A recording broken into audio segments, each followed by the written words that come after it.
are you? Good coffee.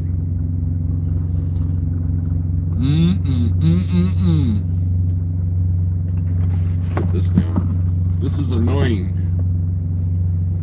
Kind of like me. Let's put that down there for now. A little chilly this morning. So let's get up to 60 degrees today, where I'm at. So that's kind of neat. The calm before the storm.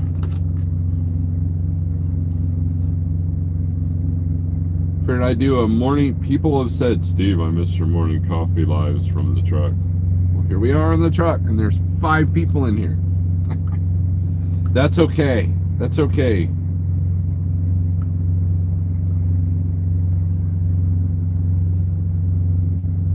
We get back in the groove. I'm at this point with this truck where every weird smell or sound or gauge readings kind of got me in a little bit of a what's that?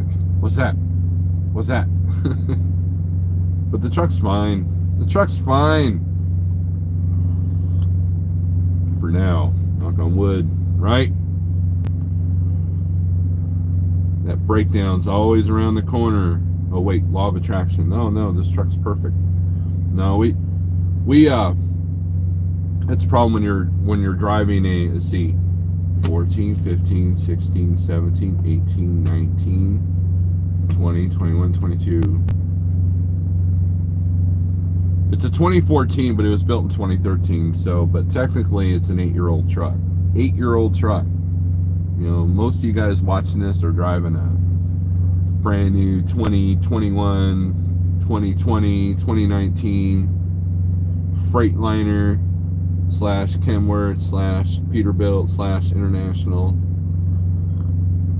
Some of you might even be, you know, Western Star.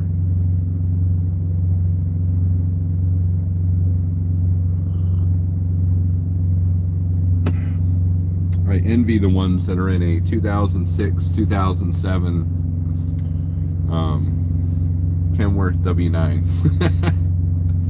I know, it's not business minded to say that, right? But I envy you. You can put a turbo on and not have it like 58 computers at a dealership trying to calibrate it at $200 an hour. So let's do some shout outs. Let's do some shout outs. We got Truck Diver, not driver, but diver. Morning. Paul McFarland, good morning. Snorelord from Costco in Aurora, Colorado. Is it cold there? And what are you going to get out of there? What you get going in there? You probably got a good rate going in there. Pneumatic Brick, good morning. Getting loaded in Chicago and then headed to Florida. You know, Britt, I might just go hang out with you in Florida. I just might do that because there's a storm system coming through here. I'm tired, I'm tired of sitting at the house. Need to run the truck for a little bit. Truck says you need to run me for a little bit. The bank account says you need to run the truck for a little bit, so it's time to go. But southeast might be where it's at for a minute if I want to stay moving. So I might just join you down there. Scott SRO, what is up? Trucking with T-Bone, good morning. Henry Duncan, hello Caver Man. Thomas Wilson, suck it up Buttercup and just drive it like you stole it. If you steal a vehicle, Thomas, I'm gonna inform you of something. If you steal a vehicle, Thomas, the last thing you want to do is drive it like a maniac so you get all this attention on you. So yes, I will drive this truck like I stole it. Mr. Charles, morning, and yes. WS, hey, that's me. Western, see, look at that. I predicted that. And I might have watched a video or two. Mine's 2014, still ticking. Good deal, man. Good deal. Paul is telling me he has a 2016 Cascade. I know that. I see the ELD. 2016 though, that's fairly older, so that's good. Grafton, what's up? Jose, good morning. Nope, 2008. No, just didn't recognize that sound of my bull gear was going. I wish I had more experience. I might have saved my motor. Well, you know, every struggle creates an opportunity to learn. Put that on a t-shirt. Every struggle creates an opportunity to learn. I'm going to say that one more time because people like me are dense and they don't get it through the thick skull. Every struggle is an opportunity to learn. And there's a video coming out on that fairly soon. It's already uploaded. I just haven't made it public yet. Not too bad in the 40s. Snow expected tomorrow. I already have a load out of here heading back to AZ. You know, if the rates and volumes weren't so bad coming out of AZ, I would join you in the AZ, but you never know. Mine's a 2017, built in 2016. Mine's a 2014, but it was built in the late 13. I think it was August of 2013. So, you know how they do that year ahead of the year kind of deal? Like my trailer, I think, was built in 17, but it's actually in 18.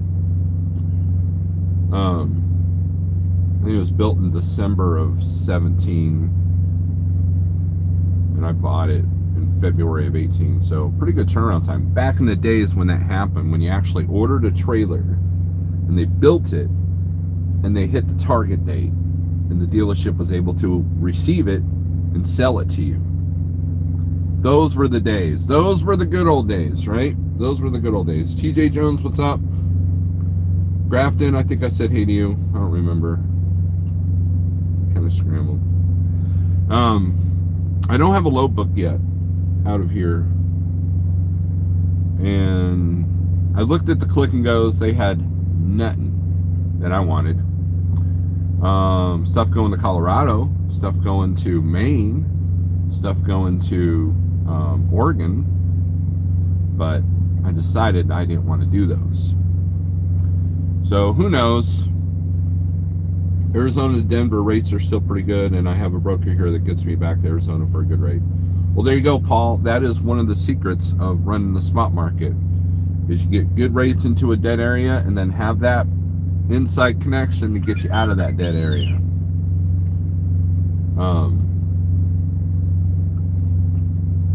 That way you make money both ways, right? Or you got consistency at least. That's what I was doing for a while.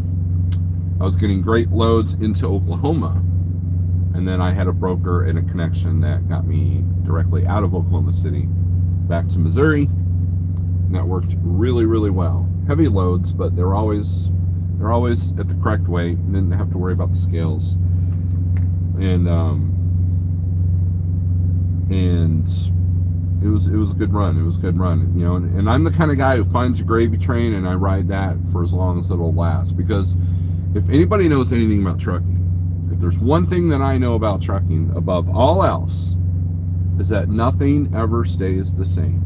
If you're having a bad year, it'll change. If you're having a good year, it will change. If you have a good truck, it will change. If you have a bad truck, it could change. Have hope. Have hope. Good morning, DIY Semi. What's up?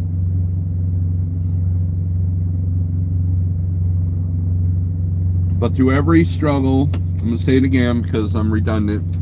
Through every struggle is an opportunity to learn. And I learned a valuable lesson, as you probably saw in my last video. One person commented, I think it was Jeremy Griggs, he said, how does it feel to be a rookie? Or it must suck to be a rookie. It does suck. It does suck to be green behind the wheel, right? Get it? Green, green, green, get it, green. So, but you know, look, it just goes to show you that things happen that are beyond your control. Like, you know, I didn't anticipate being home for as long as I did. And, you know, the dispatch gig was good.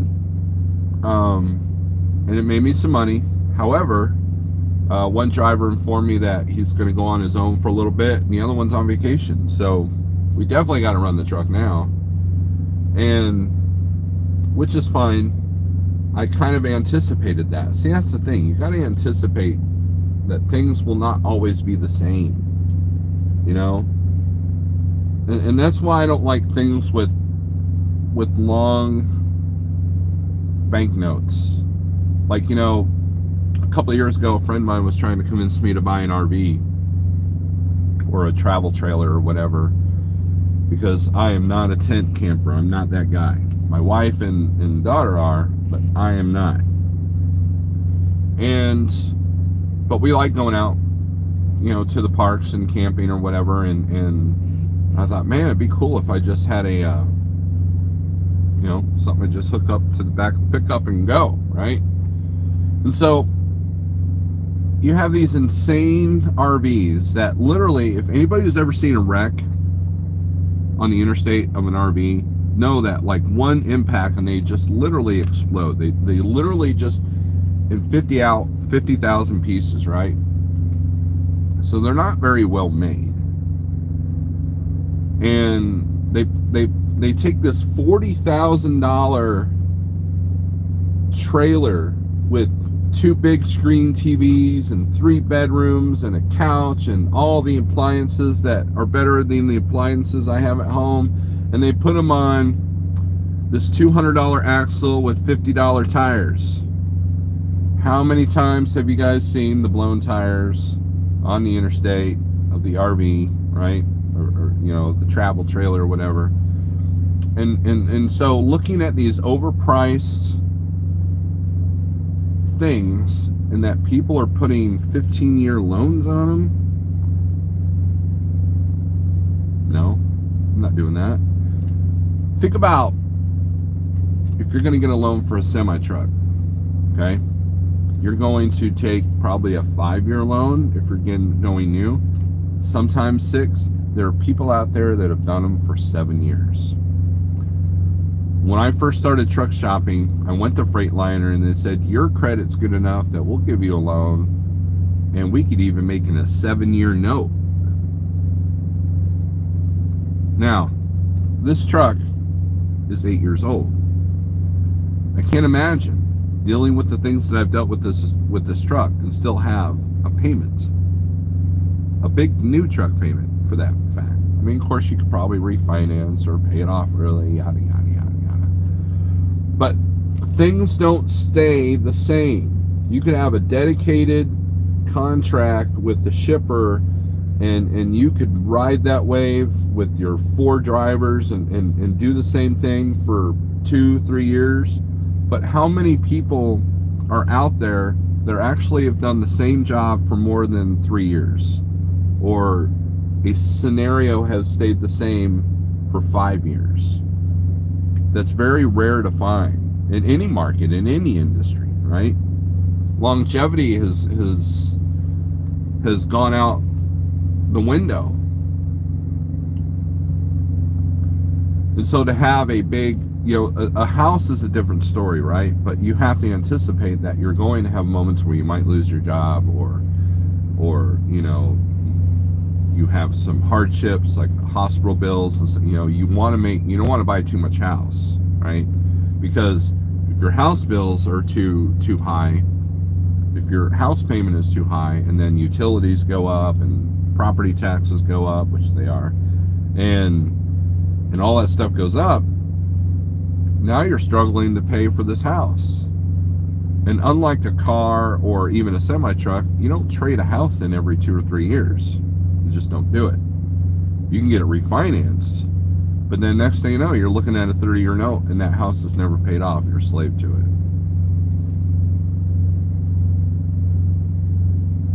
Shadow Wolf, yes, I am back in the big truck. Cash is King, hey now. What's up, Fran Maria? What's up, Shadow Wolf? That's right, sir. No big bank notes at all, except for that house. Now they take forever to pay for, right? My RV is nicer than my house, LOL, but it's paid for. Man, used price of RV have really gone up, and I could sell mine for almost new price, but it is new, never used. That's why I like weekly payments. If I can pay $100,000 truck off in 2 years and 2 months, then I can do the same with the house. And look, I'm not saying don't get a bank loan. I'm saying if you get a bank loan, make it as short as possible and pay it off as quick as possible. It still helps your credit. You know, and look, once you own house and land free and clear, and all you got to do is afford the property tax and the utilities, you're golden. You have an investment, right? Who would have thunk that we'd be living in a world where a 6-year-old 600,000-mile truck can be sold for, you know, upwards of $80,000 to $120,000. That's crazy. Who would have thunk that you could trade your truck in and make a profit versus a loss? You know, I was almost tempted to go to Kenworth and say, hey, you know, last time I was here, you only wanted to offer me $12,000 for this. How about you now? and then walk off after they offer me, you know, a number that might tempt me, right? But what else am I going to do? I love driving the truck. And obviously I'm not that successful of a dispatcher. So yeah, we still got to drive. And Jeff's not quite at the number to put me in the office, quote unquote, for you know, full time. Nor would I want to give up, you know, I'd be more likely to put someone in this truck maybe versus selling it, because this is an asset. This is another stream of income. And that's kind of the name of the game, have multiple streams of income. Desert Okie Pam, good morning. Cascade Transport. Cascade, that YouTube video that you emailed me, that was a good video, man. That's a person I would get behind in a revolution. Nothing witty, good morning. That is crazy on our trucks. I talked to a tax lady. She said you have to pay gains if you sell a truck now. Yep. Who's the enemy? Who's the enemy? Oh yeah, I forgot that I titled this video that. Before I get into that conversation, I've got to refill this. Bear with me.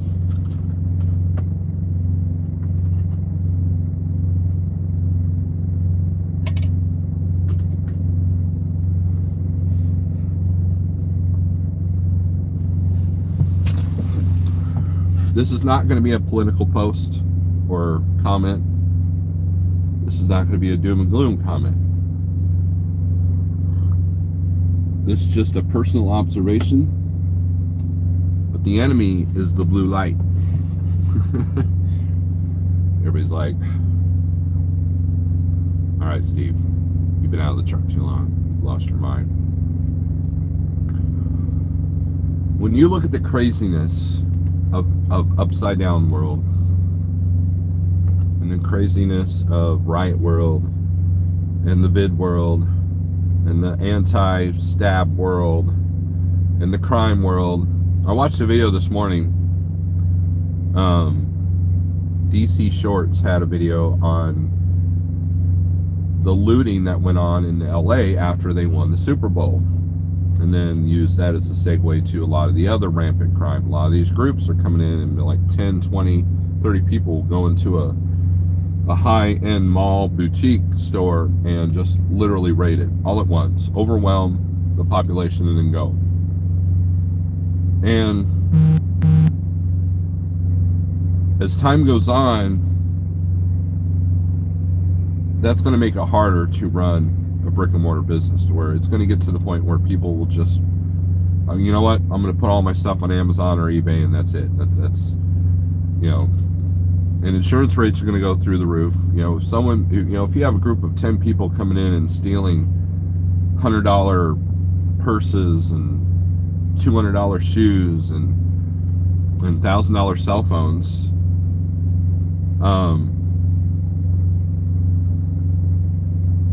you know, insurance is going to be like, you know, insurance is now tapped out, right? Now, what I mean by the blue light is, I found an article that was written in 2015, and it talked about the dangerous effects of having this staring at your face. Now, there are good uses for cell phone. I run my business off of cell phones, 100%. You know, we live in a nice situation where you can run your own trucking authority from this device right here. You can book loads, you can do carrier packets, you can do all, you can dispatch, you can do all this stuff with the power of this thing. And you guys see it going down the road. You look down at that car passing you, and there's a phone in the face. You see it in some trucks. The guy that's getting a little bit too close to your mirror, or cut across too close to your hood because he's sitting there staring at his phone. I guarantee you, if I see a truck doing this in front of me, if I go to pass him, he's got his phone in his hand. I've literally seen truck drivers watching movies going down the road on their iPad, on their tablet, on their phone. And I know a couple of people personally that have done that. There are people doing live feeds going down the road, reading comments. These things are always in everybody's hands. You see it in the parks, you see it in the malls, you see it in the stores, you see it in public places, you see it at the airports. And you're like, well, I'm not on the cell phone that much, I watch TV. Well, the TVs are smart TVs. They have blue light as well. And so what the article asks is the blue light brainwashing us? Brainwashing is kind of an extreme word to use, but, and yes, I realize the irony of doing this on the cell phone and you guys are watching this, but hear me out, okay? Hear me out. In 2015, they were discovering that this was changing the physiology of your brain.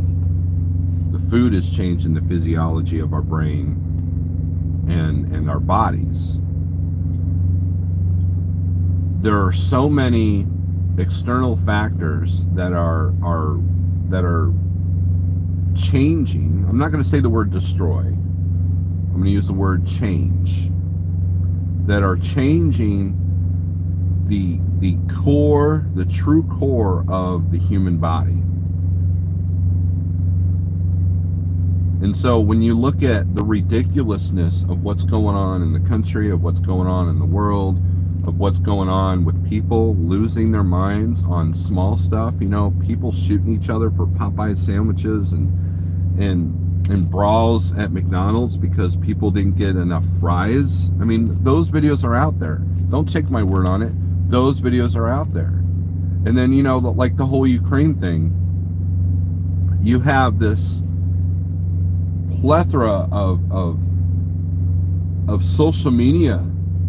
They've even given it a time stamp of when it's going to happen.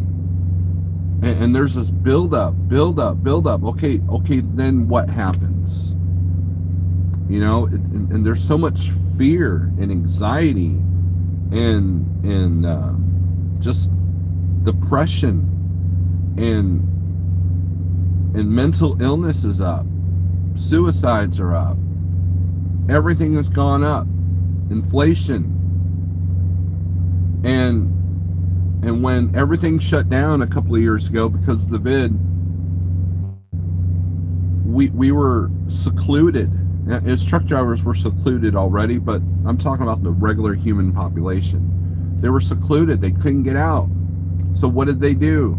You bought TVs, you had them ordered, you watched Netflix, you watch all the streaming services, you watch the internet, you get on the computer. Now you have to be on the computer. The kids have to be on the computer to do their school, and you have to be on the computer to do your work, and you're working from home. So now there's no structure. Now there's no way to go out and get healthy food, and in some countries you weren't even allowed to go for a walk outside, and we're forced to get into these. And I have personally seen the effects of what devices do to kids, of what devices do to elderly. I've seen that firsthand, okay?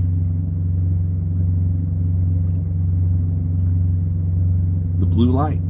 Smart TVs have the blue light. Computer screens have the blue light. This has the blue light. Put your blue light filters on.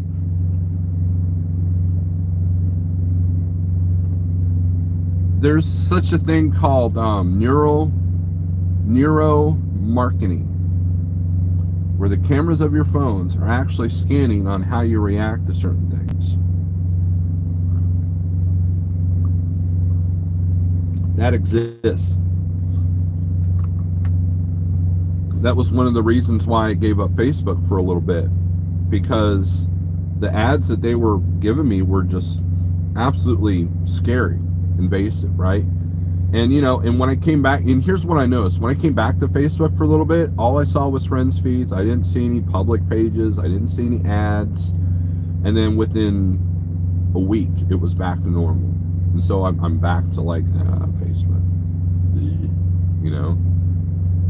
And I noticed that since I was home for a month, and this is what my next video is going to talk about,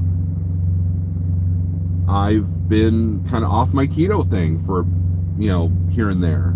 A few cheats, doing the keto breads and so one of the TV shows I would like to watch at night after, everybody's dispatched and the wife's off work and, she's working on her school stuff, and is I would watch the first 48 hours. That's a good TV show, right? And I timed it one time, and there's so many commercials, right? And there was commercials. There's 5 minutes of commercials for every 7 minutes of TV show. I timed it. You might get one stretch of 10 minutes of TV show, and 90% of the ads were all food based. Popeyes, Pizza Hut, McDonald's, Wendy's, all the food ads.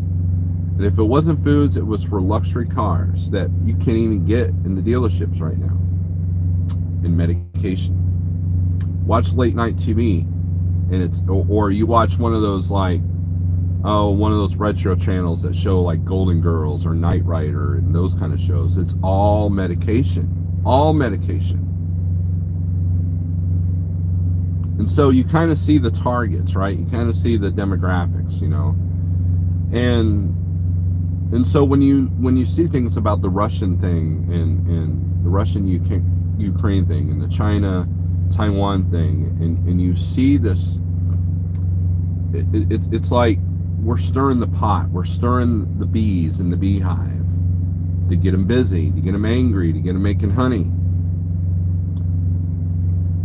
And, everybody's like, oh, the vaccine's got chips and microchips. And they don't need microchips. They don't need to put a chip under your skin, because you've got it in your hand at all times. It reads your mind. It reads your thoughts. I know. Call me crazy. Go ahead. Call me crazy. Go ahead. But this is causing, or no, let me rephrase that. This is contributing to, you like that Velcro? It's kind of nasty, right? This is contributing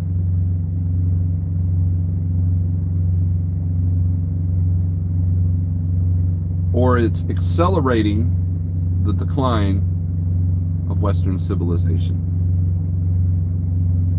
Look, the things that are happening in the world have always happened. I watched a World War I thing where it showed the, how World War I started. The assassination of the king, and humans have done nasty things to each other. Tyrants have always existed. Totalitarian governments have always existed. Dictatorships have always existed. There's always been oppression. There's always been, the powerful person taking down the weak person. That's the circle of life. That's the cycle of life. That's Mother Nature. That's how it works, right?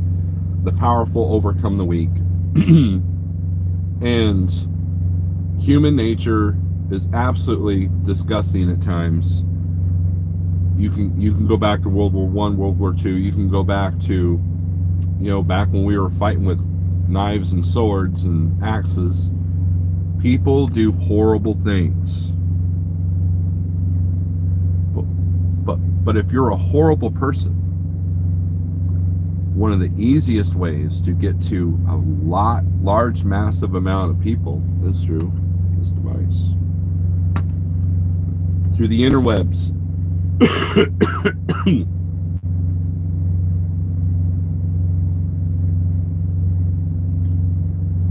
And it is a tool, just like I use it as a tool for my business.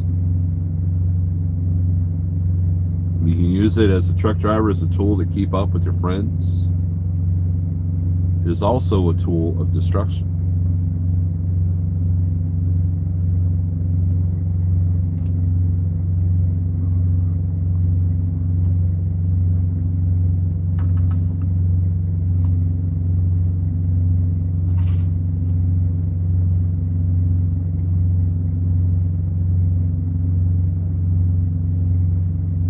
Let me read some comments here.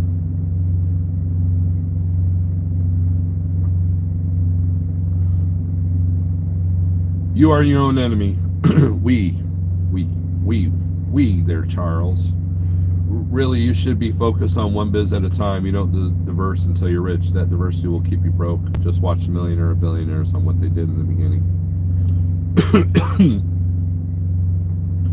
That's what they want Amazon to rule the world. If everything is centralized, they can control the movement of all goods. If they don't want you to have, for some reason, the world would have control.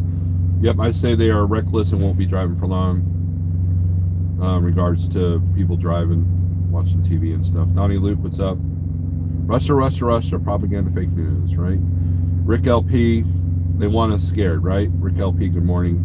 I got a friend that will not park at a truck stop if they don't have free Wi-Fi. I tried using the free Wi-Fi at truck stops. It's absolute crap anyways. Thoughts on the halftime show? I thought it was great till Eminem kneeled. It pissed me off. Well, okay, Rick, that brings me... that's a perfect example. I saw the halftime show, and it was not nearly as offensive as halftime shows of the past. Excuse me. However, I didn't even notice. Here's the thing. I watched the whole thing and did not even notice when Eminem got on his knee. I didn't even notice it. Now, number one, that's not my style of music, but I'm familiar with some of the songs and some of the artists,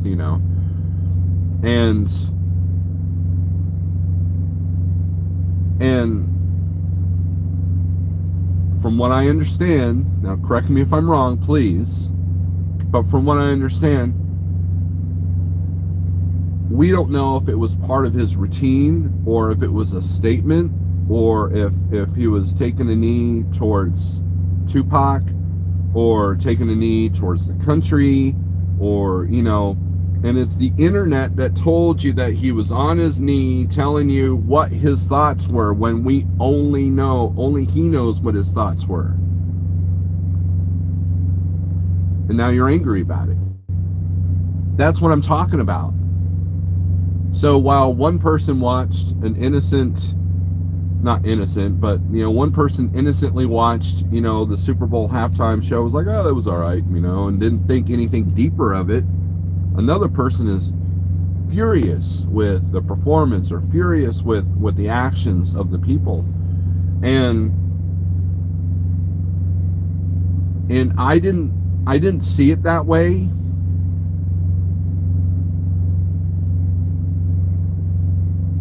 But other people did, and they got on the internet and told you that's how you should think, that's what that was. Now, has there been an interview with Eminem that says, hey, is this why you did this? I would like to see that interview. And then I can make my judgment. And even then, it doesn't matter to me, because here's the deal. Most of the people, there's so many hypocrites in this society. Like the whole, what's his face from the 49ers, Kirkpatrick or whatever his name was. biggest hypocrite out there. And it's just so normalized now, the hypocrisy. You know, like what's his name? That was anti-gun, but yet he'll make plenty of movies where he's shooting up bad guys. Liam Neeson, you know, the guy that made the horrible truck movie on Netflix. Or I'm sorry, Kenworth commercial. And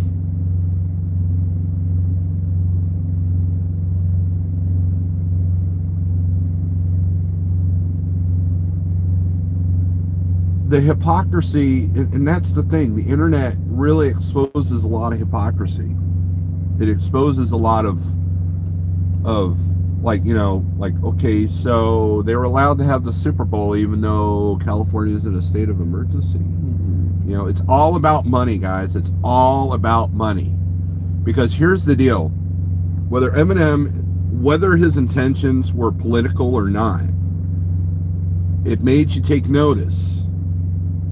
It made people talk about it. It made people trend.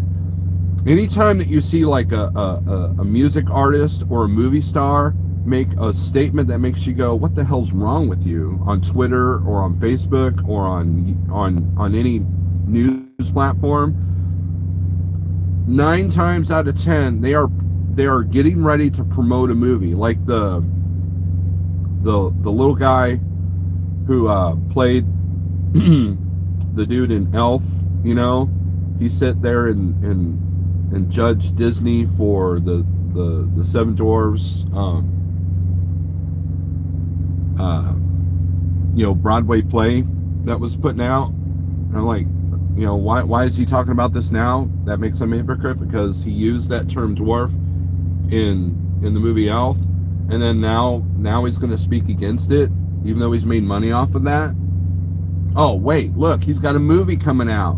Wow, imagine that. Same thing with Seth Rogen. He said some ridiculous things. Hey, look, he's got a movie out. That's how you trend. You get the beehive all stirred up. You get your name trending, regardless if it's positive or negative, and it sells tickets. It sells products. It sells food. It sells everything.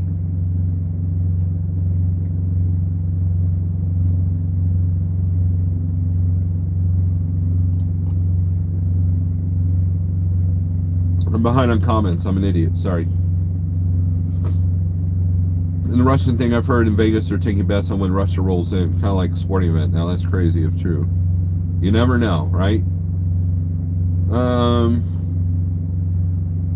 I wish I could call you crazy, but I can't because you are right. We don't even have privacy anymore. We gave that up. All right, you're crazy. In seriousness, it is interesting that you can research something and then the ads show up. I don't even research it, Keith. I don't even research it. I'm a big Iron Maiden fan. It's very well known. I got my tapestry back here. You know, I wear Iron Maiden shirts, right? Okay. And my wife and I are in the living room, and she works on these puzzles. Every now and then, when she's got some free time, she works on puzzles that take over the whole kitchen table. And she asked me, do you think I'm crazy for doing puzzles? I'm like, no, puzzles are fun, right? I swear to you, the next moment I got on Facebook, there was an ad for an Iron Maiden puzzle. How's that for direct marketing? I've seen ads for stuff that I thought about that I didn't even mention or research. Again, call me crazy if you want, but I've seen it. There's something deeper that we're not seeing.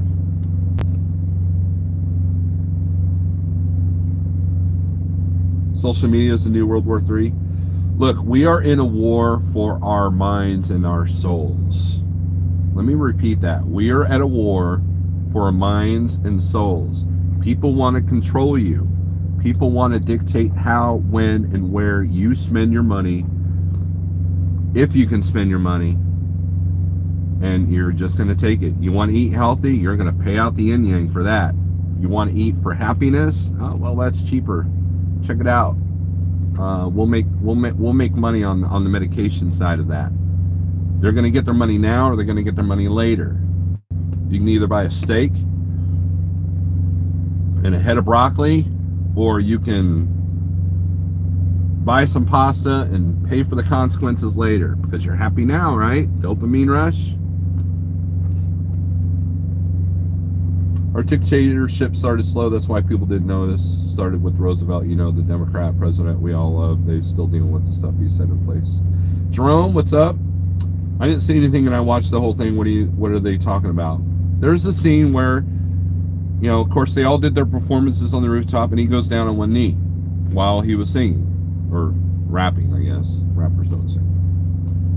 Halftime show made me feel old. I grew up in the 80s listening to the music. That's all I saw. People to see much things, too much to get things started. Cascade says he didn't notice, you know, why is Chicago so cold and why are certain shippers here so bloody rude? It's Chicago.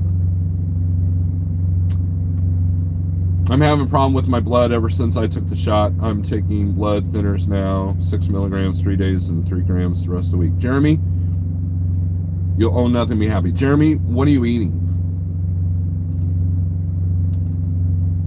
I would look at your diet.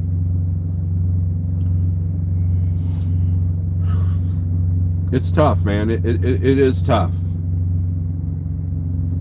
You know, food addiction and carb addiction is real, just like the fentanyl and the heroin and the meth and the prescription drugs, the legal drugs. We're all searching for happiness. We're all searching for contentment. And every time you turn around, someone is trying to destroy that. You know, how many of you guys got on social media and saw the, oh, Valentine's Day makes me sick, I want to punch all the couples, because they're miserable. Can't stand the thought of seeing people in love and bragging about it. And then the people that, you know, the couples are like bragging, oh, look what I got my honey for Valentine's Day. You know, feed the ego, feed your conscience, feed, right? And at the end of the day, man, none of this matters. None of this matters, right? You have to be content. And for me, contentment is to be able to live healthy, to be able to move about freely without, you know, without having to show papers or having to, you know, worry about, you know, just to move about freely, to do good things and to eat healthy, and to be able to raise my family, raise my kids in a positive environment. You know, like the beginning of Braveheart, you know, the guy just wanted to, you know, William Wallace, he just wanted to, you know, do his crops and raise a family and be left alone. But then he realized that he wasn't going to be left alone. And then it affected him directly, and then boom, vengeance was on. Because of people with power suppressing the masses.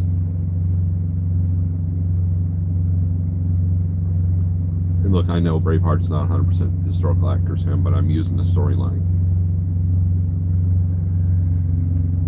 So, every time it's, you know, look, I've said in the past that we're at a spiritual warfare. I don't care what religion you believe in. There is a war for your mind and for your soul. You can call it evil, you can call it aliens, you can call it corptocracy, you can call it whatever you want. But that war still exists, whether you're religious or not. They are trying to get to the core of how you feel about things.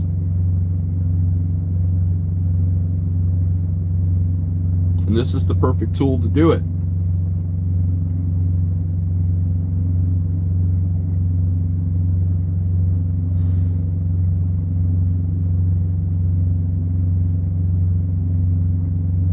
I wouldn't be surprised at all if those blood issues related. I've heard a lot of people having cardiovascular related side effects from them. That's scary stuff. No greens or vitamin K. I eat normal food like I always did, Jeremy.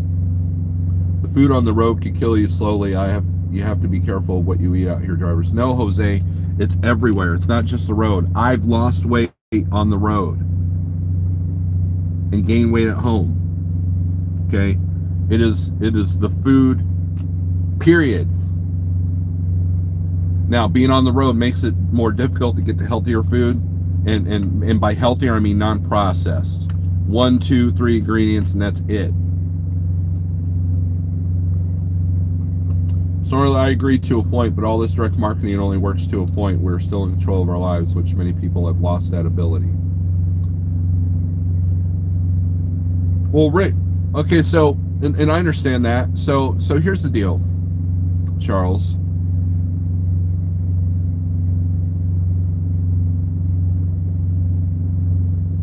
Take an Alzheimer's person, and I know this by experience, okay? 1 minute they're sharp as a tack, the next minute they don't even know who you are, or they're coming up with memories that didn't really happen. You know, my grandfather had Alzheimer's, and we were walking through Bass Pro, and he was looking at my daughter, who was 5 at the time. It was like, oh yeah, I remember coming through this store when I was her age. I was looking at the fish like she is, and da da da da da da da. And I realized this dude's almost 100 years old. Bass Pro wasn't even around. Then it dawned on me what was going on. You lose cognitive abilities. You lose the ability to think for yourself. Why? Because the brain has changed. Okay, the physiology has changed. Something inside the brain is saying, look, man, we're not working at 100% here. So yes, you can control to put the phone down, but answer me this, okay? When I got off Facebook, it was a challenge. It was a struggle to not pick up the phone. Just like if you smoke cigarettes, it's a challenge to not smoke. You can sit there and say, well, I can quit anytime I want, but then you don't. Are you truly in control?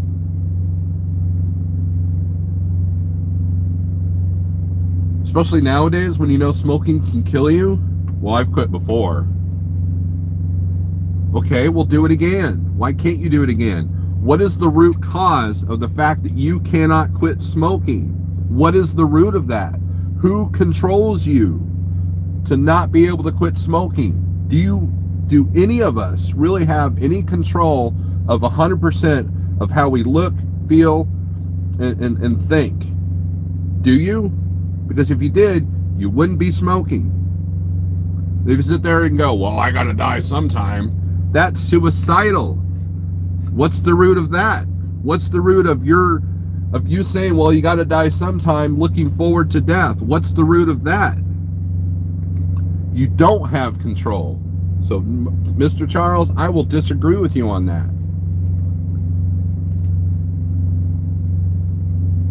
You can get control, but you have to go through a cleansing like you've never gone through before.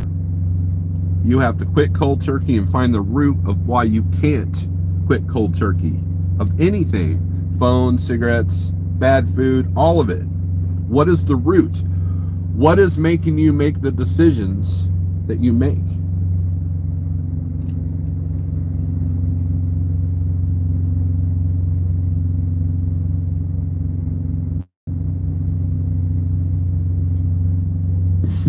Shadow Wolf's got a great answer for Red on Chicago.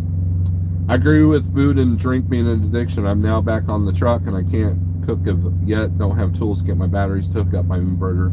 They get a 12-volt little oven. If you get a little 100-watt, 150-watt inverter and get a Hot Logic Mini, you can cook in that. That's 90% of what I cook in this truck, and then a crock pot as well. So now keeping this stuff cold, that's a different story. Tennessee says you lost weight on the truck. Looking forward to losing the weight again. Yes, sir, you are correct, because I gained weight at home too.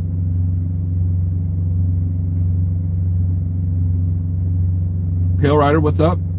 They say Alzheimer's is caused from using or cooking with aluminum, and if you look at aluminum, is almost in everything you use daily. Fran, there's a lot of studies being done that high carb, high processed diets also contribute to Alzheimer's. So there's that. Now, if it's aluminum, I'm screwed because I welded and ground and was a grinder at an aluminum boat plant. So yeah, I'm screwed. But you know, through diet, I've recognized that my mental picture has gotten better.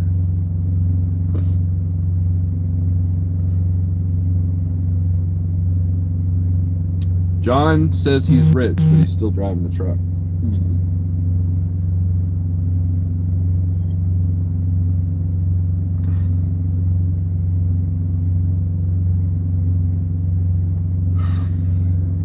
I know I'm all kind of riled up when I should be looking for a load. I'm going to head over to the customer here in a little bit. This is the open window. That's why I like doing these. No pressure.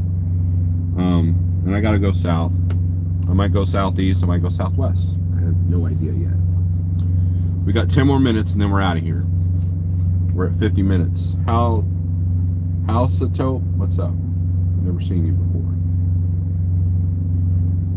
Oh, Keith, thank you for the $4.99. I appreciate it. Thank you very much. You didn't say that? Who said that?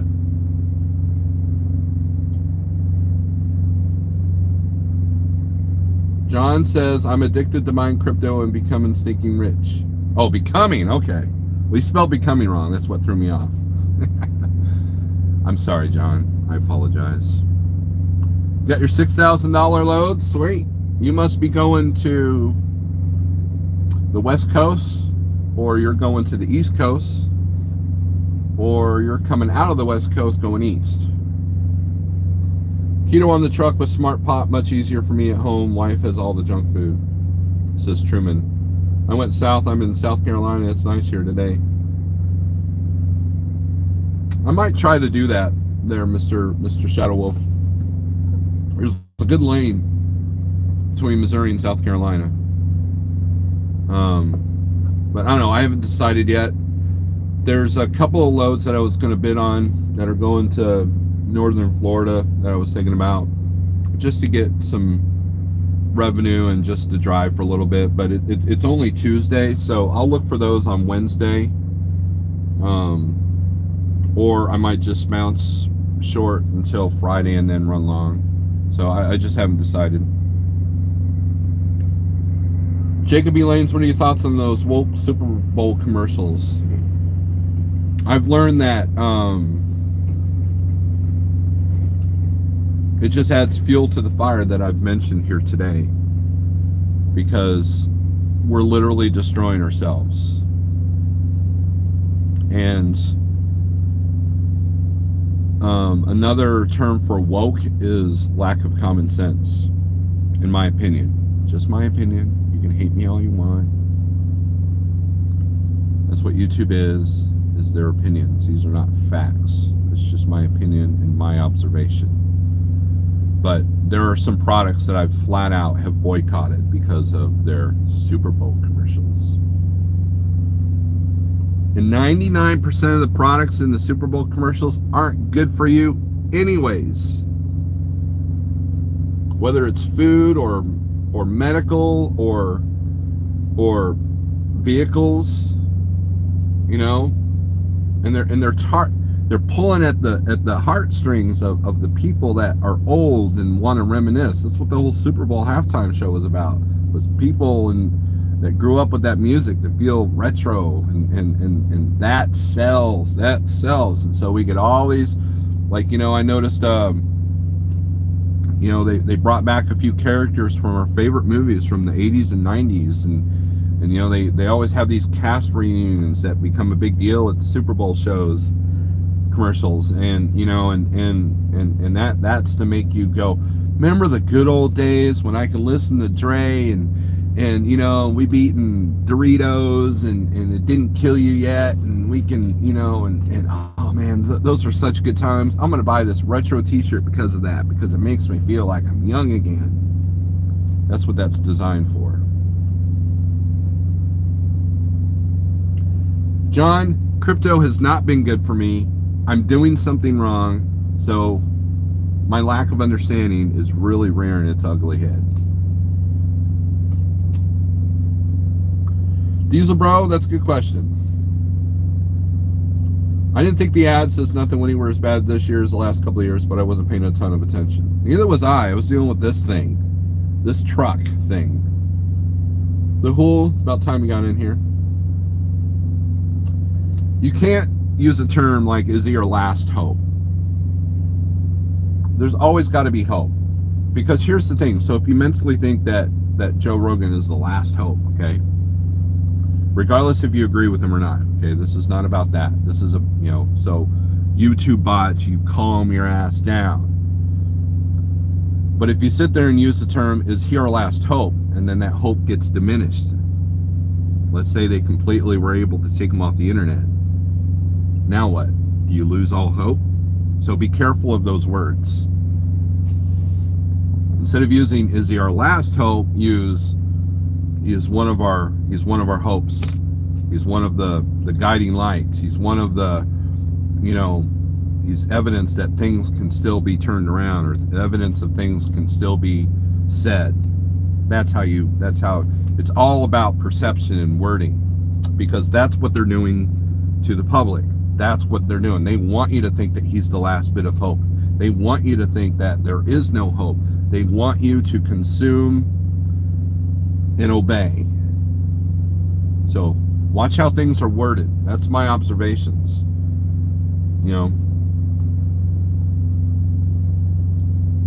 Ask Snorelord to buy something. When it free falls, you buy. The fool's smarter than he thinks. All right.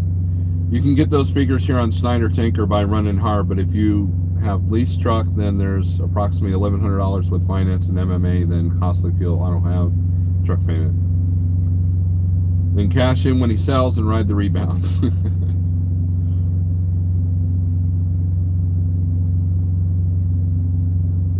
Okay, so Snorelord, are you making more money now than Snyder? $7,000 a week sounds good from what I'm hearing from these YouTubers, but I wonder what the net is.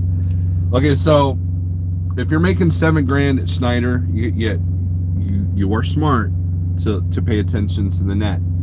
Yes, I am making more money per mile per day than I did at Snyder.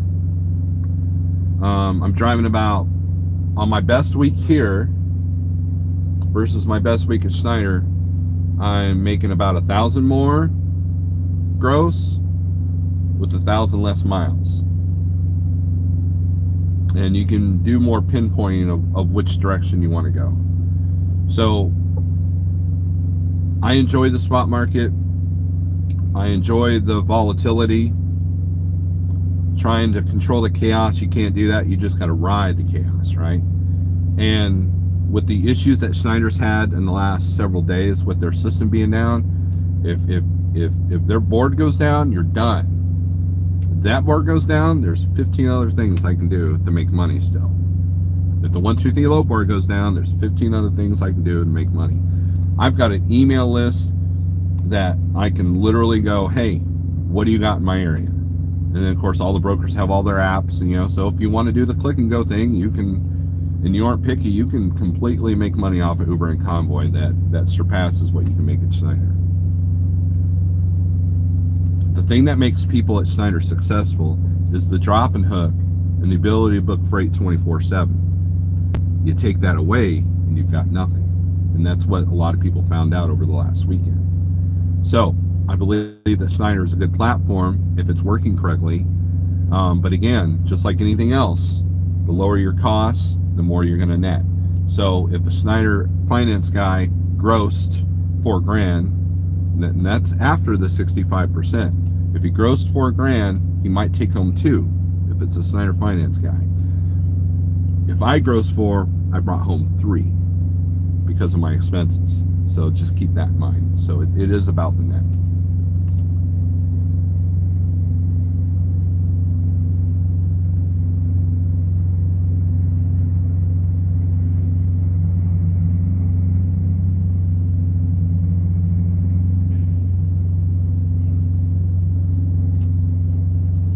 So we are 59 minutes and 37 seconds. I've said a lot in this live feed. Evidently this suits me well, right? Look guys, Watch what you consume. Watch your food. Watch the pills. Watch the things that make you do bad things. Watch what you consume mentally, physically, and spiritually. Watch that. Because that's what controls you.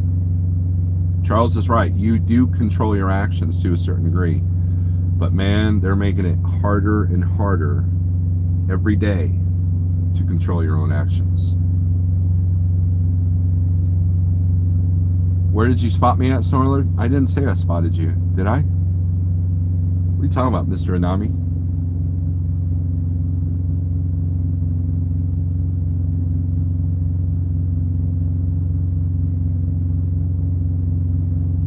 I was going to end this live feed, but Mr. Anami asked a question that I have no idea what he's talking about. Cryptocurrency is good long-term investment. Yeah, look, I've said it and forget it on crypto. And one of the stocks that I did invest in, a friend of mine sent me a video on how there's some shady stuff going on. And that's the thing with the stock market. The system is rigged against a normal man like myself, if you can call me normal. And it was really disheartening because what should have blown up didn't, because of market manipulation. Evidently, I don't know how to play the game, so I've lost a little bit of money there. Not a whole lot. Nothing that's going to put me in the poorhouse, but it just goes to show you that I don't have faith in certain systems for a reason. Oh, okay, Daniel.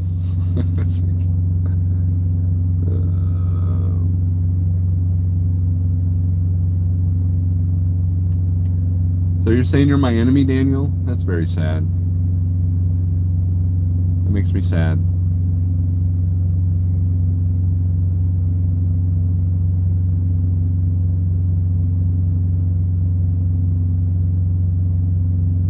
Casanova said the math comes out we're all making the same thing.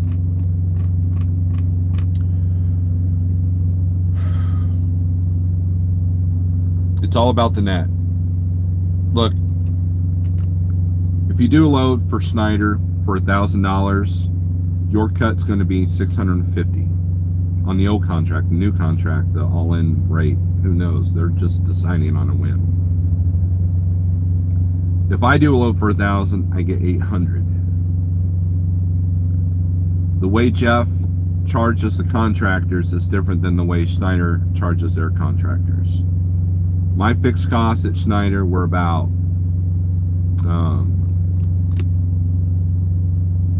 insurance and everything else was about $160 a week. And here it's a little bit lower if you add my DAP board and my pre-pass and everything that Schneider took care of, that I take care of myself. So, but I have the ability to go, hey, you know what? I know you got $1,000 on that load, but can we go up to $1,200, please? And then I can negotiate $1,200. And if they say no, there's about 1,000 different loads I can choose besides that one. It's not like that at Schneider. That's the difference. Don't get me wrong, Schneider's good for consistency.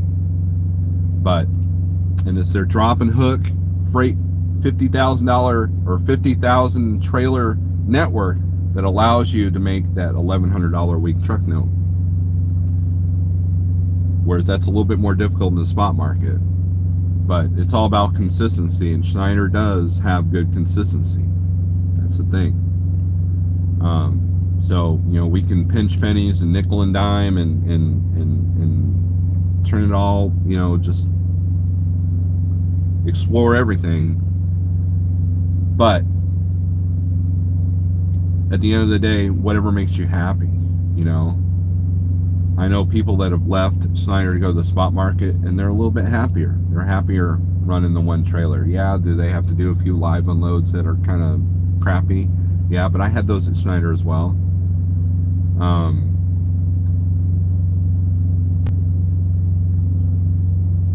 You have more control of your business if you own your truck than you're in the spot market. That's just all there is to it. because you have a wider, bigger freight base versus just the Landstar board or just the Schneider board. So when it comes to self-dispatch.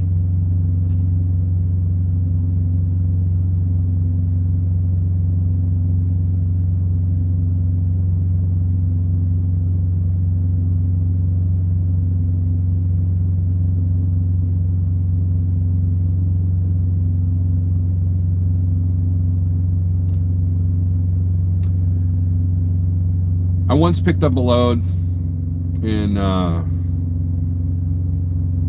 Ohio. It was the chips. You know, you Snyder guys know that load. Massillon, Ohio. And I was picking up a load. I was there for a while, and I saw Steve Berger, you know, back when he was at Schneider, pulling in, pulling out. He dropped and hooked. He was out of there. I took him 4 hours to load me. So later on, I would talk to him on the phone. You know, he was parked, and we were talking to him. And I was like, so we compared what our loads were. Obviously, we both picked up a Massillon, and what he was getting and what I was getting. And so he looked at the Schneider load board and told me what the exact load. I was doing Massillon to Fulton, Missouri. And there was a bunch of those on the load board, and he told me the rate that they were getting. And it came out to about the same. His 65% was just as high as my 100%, if I was getting 100%. And so, but that's contract stuff, right? And so I can see where that YouTuber has come to that conclusion, but I guarantee you that there's no loads. And here's where the big difference is with Schneider. It's all regional short work. You're not taking a load 1,800 miles at Schneider. They're very rare. And that's where you make the $6-7 grand in like 4 days. You know, those loads are out there. The power of Schneider is in the short haul. In the gravy runs. You know, the guys that pick the same stuff every time because it gives them consistent money. That's where Schneider's power is. In the spot market, you have to work a little bit to get to that point. Or you can just run long and just chase the money. And if you're just chasing the money, going anywhere and everywhere, you will make more money than you would at Schneider, hands down. That part I know.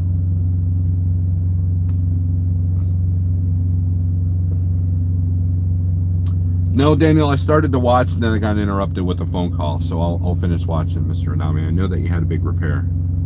I know that much. So, anyways, guys, thanks for watching. Thanks for the thumbs up. Hit the thumbs up on the way out. I know I've talked a lot about a bunch of weird, wacko ideas, and that's what diesel fuel does to me. It makes me wackadoodle, right? And